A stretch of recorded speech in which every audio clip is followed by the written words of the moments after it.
Nampa first responders have been seeing an increase in youth suicides, and the Idaho Crisis and Suicide Prevention Hotline have also been seeing an increase in calls. I'm your Nampa neighborhood reporter, Keith Burrell, learning how these tragic calls take an effect on first responders.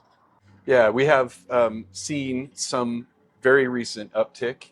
We've had a series of teens that have committed suicide recently, and that's had a real impact on our providers.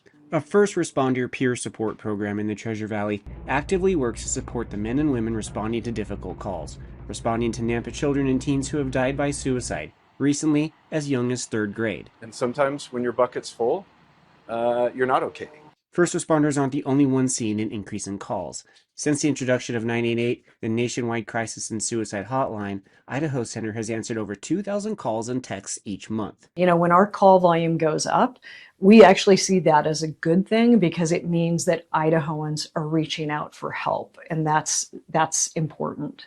Anyone who needs help can call or text the Idaho hotline, even family members of those in crisis. Our crisis responder will assess for safety because it's important to know and to ask, if that person is feeling suicidal, do they feel like they want to harm other people? Firefighters and EMTs responding to critical calls also need support. With the new generation of firefighters getting started, 20-year veteran Battalion Chief Ted Hardy has seen a shift in mentality as well. That's been a big factor, but certainly from 20 years ago to now, we are much more open and honest about kind of the impacts of this profession.